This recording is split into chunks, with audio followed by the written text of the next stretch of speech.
Welcome to Around the Girdle Earth, the podcast where Dartmouth stories come to life. I'm your host, Yovany Jerez, class of '03, and on each episode, we'll sit down with members of the Dartmouth alumni community to explore the moments, the mentors, and the memories that shaped them from the green to the great unknown. So, whether you graduated last year or decades ago, these conversations offer a window into the journeys that we have taken and the common threads that connect us all. So, grab your favorite drink, step into the story, cue up the nostalgia, and let's wonder together. Today, our very special guest is Rick. Rick, class of 1991. How are you, Rick? Why don't you do a little brief introductions and give us a little background of your cultural heritage? Sure. Well, first of all, thanks for having me. This is a pleasure. Rick Gomez, class of 91.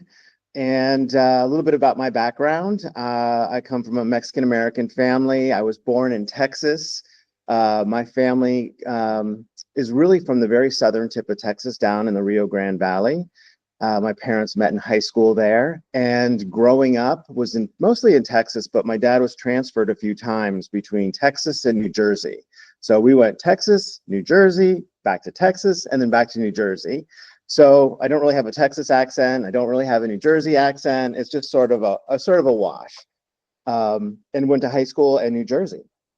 Got it. So were you an only child, or was there siblings? I have siblings. I'm the oldest of three. So I have a sister. She's the middle one, and then a little brother who's the youngest.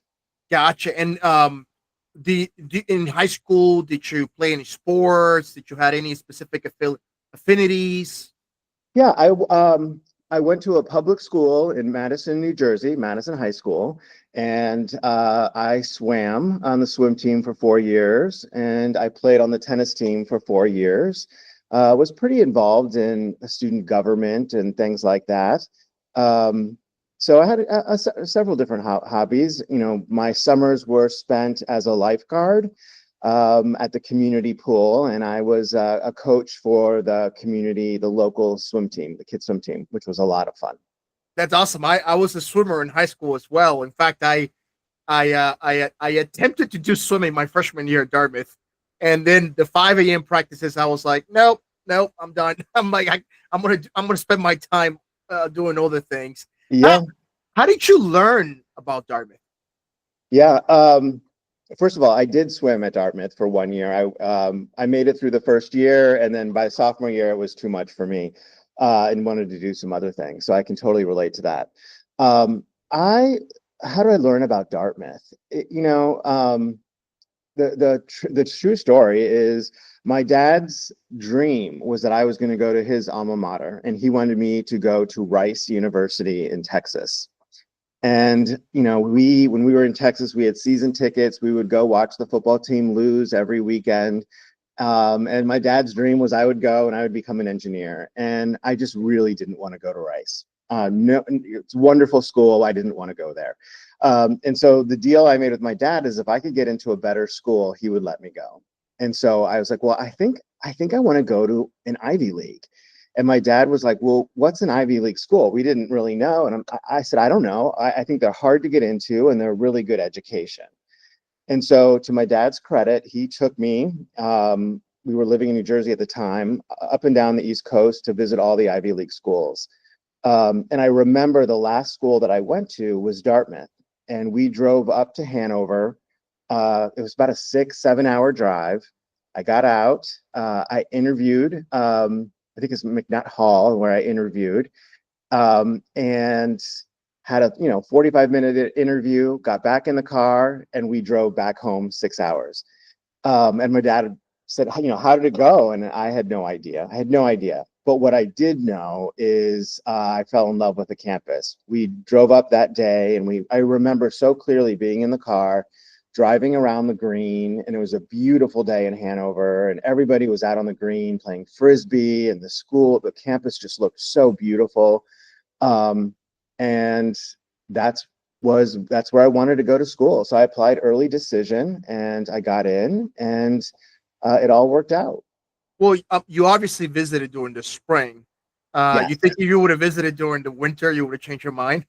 I don't know. I who knows, right? But it was beautiful. It was spring, and it all worked out. So I'm glad we visited that time of year. I mean, even though we both experienced harsh winters, I mean, even winter had its charm, right? Like just the snow and like the beauty of the campus. I mean, the campus is very picture perfect, right? It's like Yes, instantaneous feel, and there's something about the beauty that pulls you into the bubble that is Dartmouth. What did yes. your parents think about it? Um, well, my dad my dad was supportive of what I wanted to do. And so, he didn't really weigh in, and he kind of let me make the decision. Um, and they were very supportive. And like I said, he took me to every Ivy League school there was. We visited every single one. And so he just wanted to make sure that I made an informed choice. And um, they were really supportive. But to your point about Dartmouth and the seasons, I have to say, Dartmouth is beautiful. Hanover is beautiful. Each season's different, and it's beautiful in its own way. And I did love the winter as well. I mean, I'm living in Minnesota right now, so clearly I don't have a problem with the cold. But the fall and the spring and the summer were also amazing. Yeah. So I know 4 years. It's hard to conceptualize in a few minutes, but give us a sense, man. Dude, what did you? How was that start of the freshman year? Did it live up to your expectations? What did you decide to major on? What was some of the hobbies? That just the general sense of it. Sure. It was only 4 years and it flew by, but there were such important 4 years that had such a big impact on me and who I am as a person, that it's almost kind of funny to think of it as just 4 years. But I was pretty involved in a lot of different things. Like I said, I swam my freshman year, joined a fraternity, social chair of a fraternity, and later in uh, the junior and senior year, I got involved in student government and was president of my class senior year, which definitely was a lot of fun. Taught me a lot about leadership. Taught me a lot about collaboration. Um, so it was really kind of good life lessons in that from that perspective. I ended up majoring in government. I had my plan was to go to law school, and I had taken a winter and did a summer internship like a lot of Dartmouth people do at a big law firm in New York City. Um, and what else can I tell you? Yeah, I was a government major, but I took a little bit of everything, everything from art history to religion. It's funny now, I spent most of my career in marketing. But I never took a business class or a marketing class. But I will say the things I did learn at Dartmouth, or from a leadership perspective, a communications perspective, have definitely served me well. Yeah, I empathize with that comment because I major in sociology and Spanish literature. I haven't necessarily applied that into those respective fields, but for example, learning about trust and how to establish trust individually and organization, that's something that has been applied throughout my entire professional career. And you know, 100%. and the Spanish part, like for me, was like I just wanted to continue to be fluent in Spanish and make sure that I didn't lose it. Yeah. So uh, did you? How did you? Was your identity as a Latino on campus? Was that ever challenged? Was that ever difficult? Was that celebrated? Like, what's your experience on that? Yeah. I mean, it's part of my identity, and it's part of certainly, my values are very much based in my kind of upbringing from my parents. I think being a Latino, for me, kind of manifests itself in the things that my parents had taught me around a strong work ethic, around the importance of family. Um, I was raised Catholic. I was, was an officer at the Aquinas House. And so I remember being a part of that community, and that was meaningful to me at the time. So I think for me, my heritage, it's just part of who I am, and it's difficult to even break it out from the values and the traditions and the culture that I was raised in. Um, if anything, though, I do feel like um, I had something to prove. Coming from a public school as a person of color, that nobody in my family had gone to an Ivy League school. My school did not send people, to Ivy League school. So I definitely felt a little bit like I had to prove myself, that I had an opportunity. I got my foot in the door. And from the beginning, I felt like I really need to prove that I belonged and that I deserved to be there. Yeah, I struggle. I think my freshman year a little bit with the imposter syndrome, Yep. right? Thinking like, wait a second, at times, right? And I say at times, right? Like very little. It wasn't endemic. It was just often the doubts will come in, right? But then I remind myself, no, no, no, hold on a second. I was valedictorian. I Yeah. was captain of the swim team. I was captain of the baseball. Like I had all these accolades, and yes, Yeah. I was extremely qualified to be at Dartmouth. Uh, Yeah. but I- those conversations were real. Yeah. And I think that, I think everyone goes through that, not just freshman year in college, but um, throughout life. We have those feelings of insecurity or self-doubt. And I will say it was a tough transition freshman year. Academically, it was hard. I was the oldest in my family, so I didn't really have any, older siblings that I could look to for their experience in college. Um, and and so it was a transition for sure. And there were definitely times freshman fall I can remember being homesick and, missing family. Um, but that's part of growing up and it's part of maturing. And one of the reasons I chose Dartmouth, many, one of which was just the size of the school. I felt like it was not overwhelming and that you could um, really build community and get to know people and not feel overwhelmed or isolated by a huge school. And so for me, it was just sort of that perfect size. And I liked also being in Hanover in the middle of the White Mountains, right? Because it was kind of like this bubble.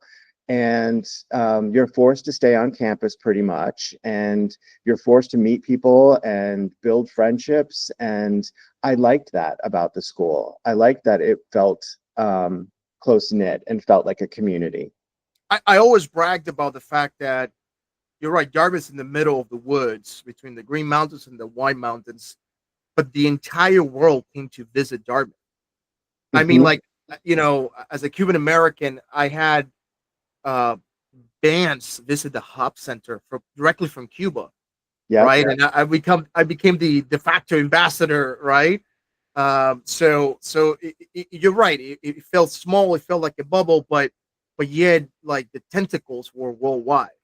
100%. And you were, it's small and it is a little bit of a bubble, but you were exposed to so much and exposed to so many people with different backgrounds, different perspectives. Obviously, like to your point about the cultural events and the political events and the speakers, and so it was not sheltered by any means. It was more of just this sort of special place where you could kind of learn and get exposed to things that I would have never been exposed to had I stayed in New Jersey. Yeah, I think Dartmouth for me in many ways enhanced my definition of diversity. Yes. Right, it wasn't just about ethnic background, cultural background, race. It was about also knowledge, wisdom, experiences. Like, Yeah, a uh, 100%. And just meeting people from all over the country who, grew up with different ways, different experiences. And that's some of my favorite memories is just sort of,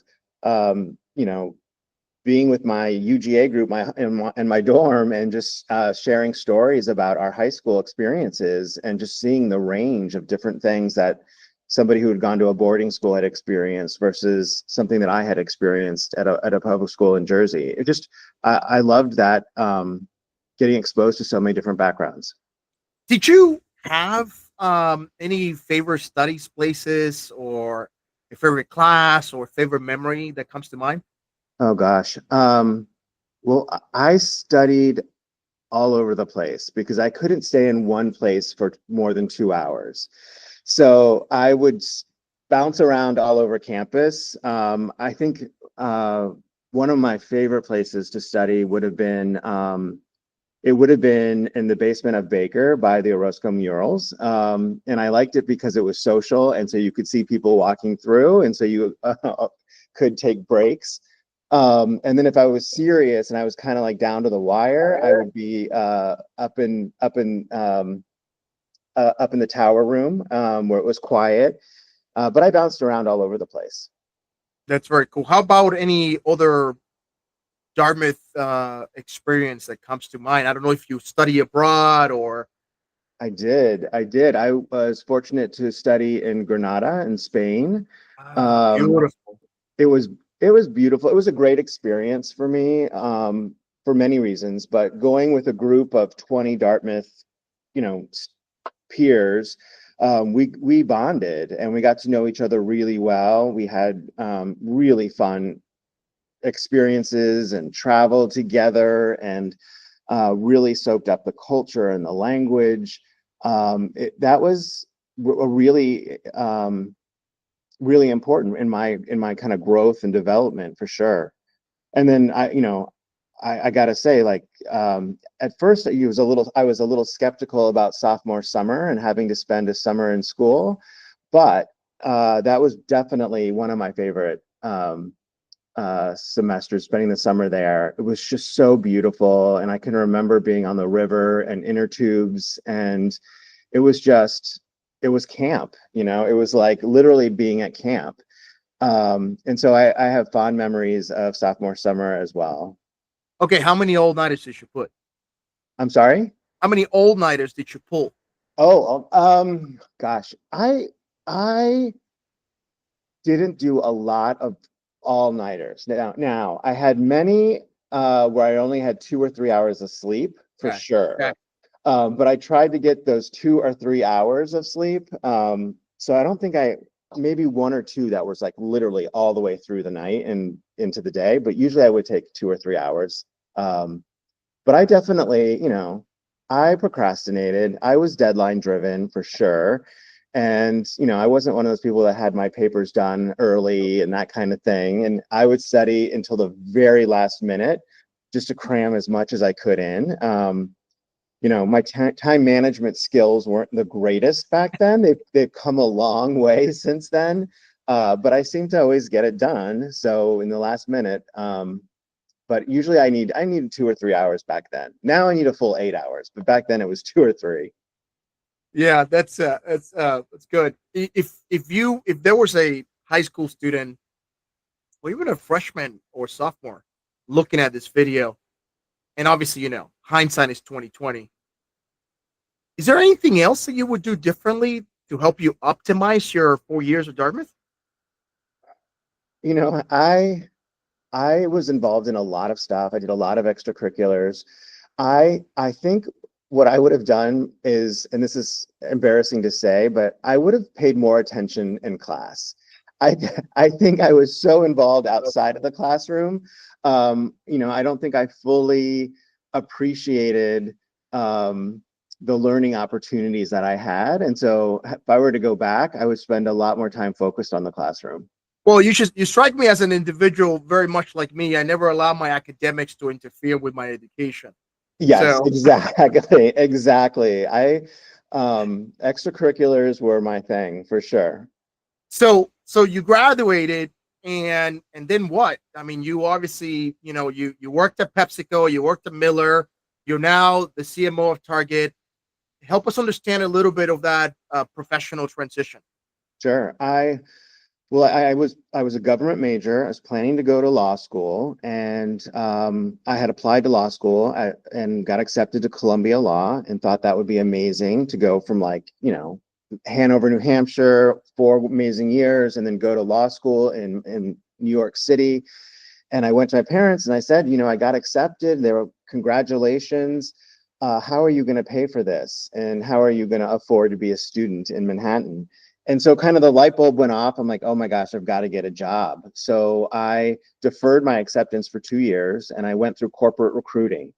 And I got a job working in brand management at the Quaker Oats company. And I knew nothing about what brand management was. I knew nothing about marketing, but it was a chance to make some money to pay for tuition.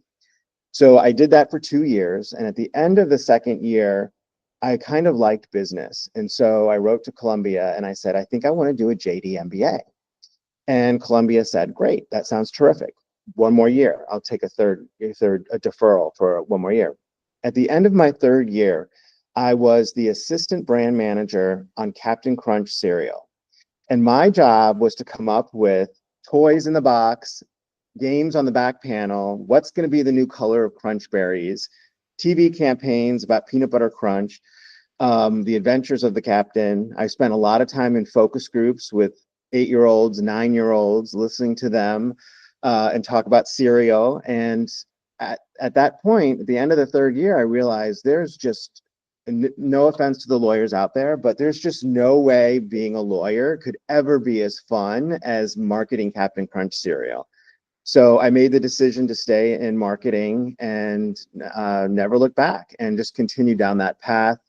Became part of PepsiCo and had a chance to work on a lot of big brands, Pepsi and Quaker, and it was a great experience. And then I jumped over to Miller Coors, where I ran the brand marketing.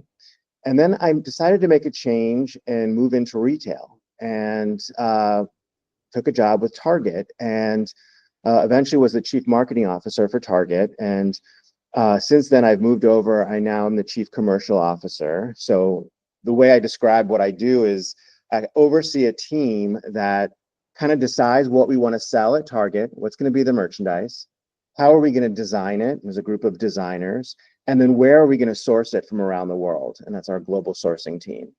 And I like it a lot because it's this great balance of creativity, but also analytics. Retail is very fast paced. We can make decisions, on Monday that will influence sales for the weekend. So you're constantly trying to optimize and improve your performance. It's very collaborative. We work in cross-functional teams, and I really enjoy that. So it's worked out really well for me. And while I, like I said, I studied government, religion, art history, and none of that really plays out in what I do on a daily basis. But I did learn problem-solving skills, communication skills, leadership skills that I think I learned that at Dartmouth that have really helped me in the corporate world. I wonder, given your background with such a strong family background and values, and now going into the real world and going into corporate America, how has your definition of éxito, success, has been modified or augmented? Yeah, I think early on, success was achieving something that other people thought was success. It was about getting into an Ivy League school. It was about being elected president of my class. It was about getting this job, interviewing and getting and I think now, given where I'm at in my career and kind of what I've experienced, I think success is more I define that for me. And what success looks like for me is different than what it looks like for other people. And, I'm not looking to get a title or a degree or anything like that. To me, success is about having a positive impact on people's lives, coaching people, developing talent, helping people reach their full potential, collaborating with the team and delivering something in the marketplace that's successful. That, to me, that's what I enjoy doing. That gives me satisfaction. And to me, that's what success is at this point in my career. So if you had to give a TED Talk, one of those 20 minutes TED Talks, right? Will you pick marketing, or will you pick another subject in which to share with the world something to learn about? Yeah. I think it's related to marketing, but I think what I would talk about is empathy. And I think empathy is so important to understanding other people, where they're coming from. That's what helps you to be a good marketer, is to listen to consumers, to understand what are their problems, what are their pain points, What are their desires? What are they looking for? And then be able to develop new products, new marketing campaigns that meet those needs. But it's not just about the commercial component of it. It is about empathy and understanding consumers. And I think as I've progressed in my career, I've realized the importance of empathy is not just to be successful at marketing, it's about being successful as a leader and listening to your team, understanding what your team needs, understanding what your the people that report to you are looking for. I think empathy is really kind of a lifelong skill that helps you to be not just a good marketer, but a good leader. I like your comments because it triggered for me, a mistake that we often as marketers, I do marketing as well. We often it's very risky for us. We tend to focus on what we want and what our team wants, and that could come at the cost of ignoring and empathizing with what the customer wants, right? Yes. What the person actually purchasing wants, right? Yeah. I mean, that's where you have to, be objective, and you have to really truly listen to the consumer. And I talked to my team about, being consumer obsessed, like really wanting to understand what the American consumer is thinking, feeling, what they're going through right now, the challenges that they're facing, whether they're concerns about tariffs or inflation or the job market, and then how that impacts what they're looking for when they're shopping. And so it's easy to say, oh, I'm the consumer, I shop at Target, but we're really not. And we have to pay attention to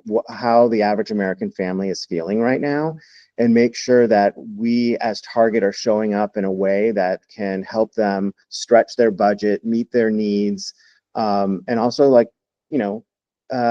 surprise and delight their family and celebrate the holidays and do all those great things. And so it's really important that we not project kind of what we're feeling or what we're thinking, but that we're really listening to what the American consumer is feeling. No, and I agree. Employees, I think, are certainly part of the equation, right? The feedback Mm-hmm. of employees should inform decision making and even brainstorming, but it cannot be the say all be all, right? Because then 100%. like you ignore the people who are actually buying on a daily basis and are consumers on a daily basis.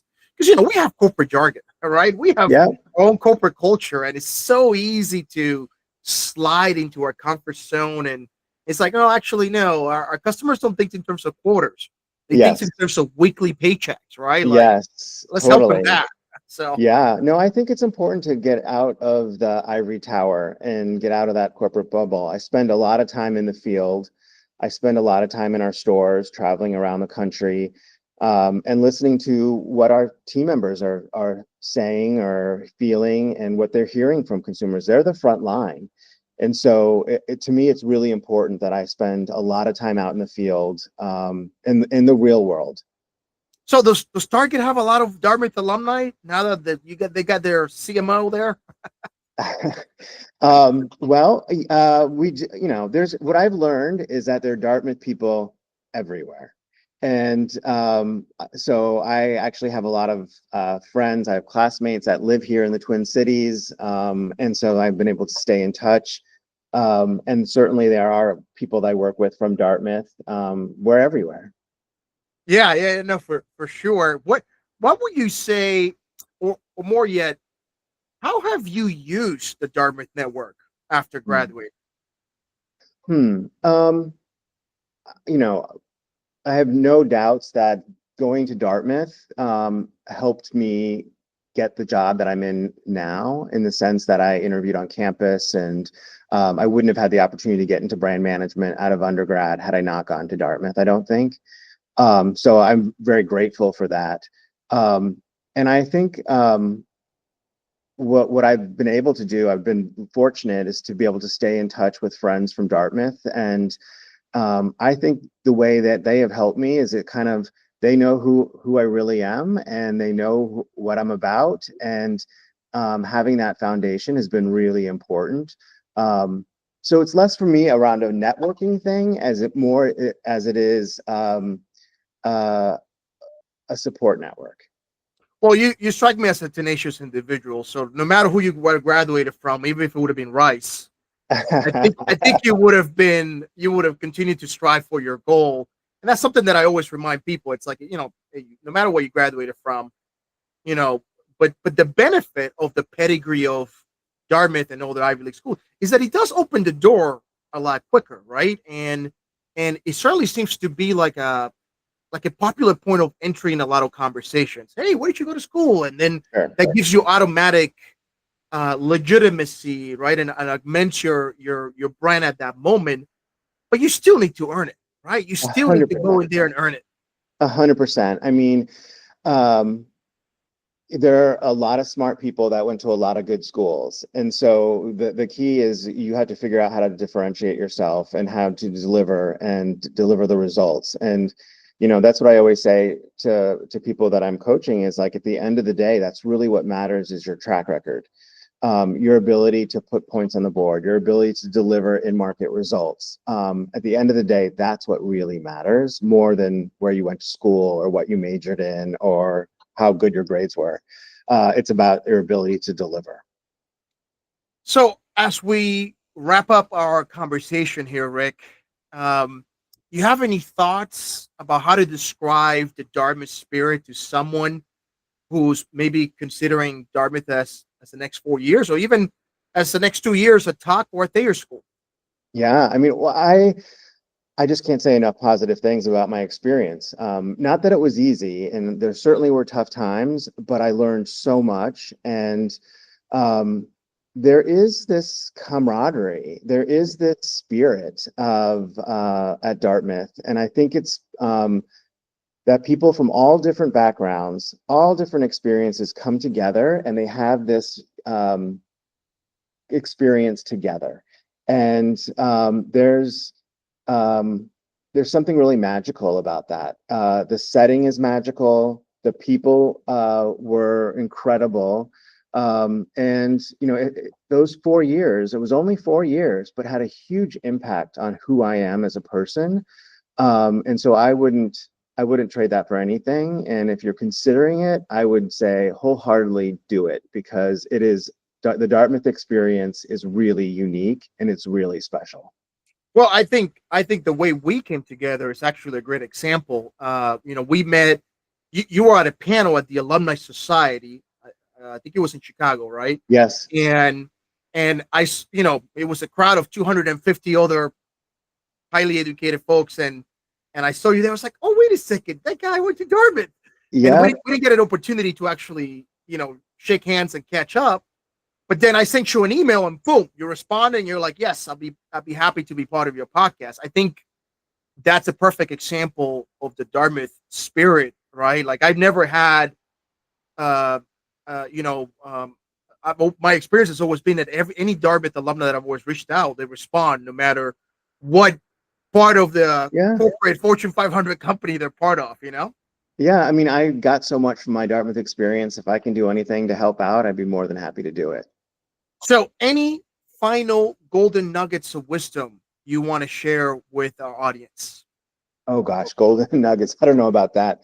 I don't know about that. I would just say, I think probably one of the most important lessons that I learned at Dartmouth, and it took a little bit of time, was being comfortable being me and being unapologetically me, and not trying to fit into a mold of something else or someone else, or trying to live up to someone else's standard. And that took a lot of self-reflection, and it took some time. But I think the Dartmouth experience really helped me kind of define who I am as a person and what's important to me. And I'm very grateful for that. Well, with that note, thank you, Rick, for joining us. And thank you, everybody who's out there, for joining us on this episode of Around the Girdled Earth. If today's conversation sparked a memory or gave you something to think about, please leave us a thoughtful reflection in the comment section. And more importantly, share this episode with a classmate or another fellow alum, or anybody considering Dartmouth as part of their journey. Sharing this episode is a very easy way to keep the Dartmouth spirit alive in this chaotic digital age. So until next time, stay curious, stay green, and keep roaming this beautiful girder earth we call home. Thank you. Thank you.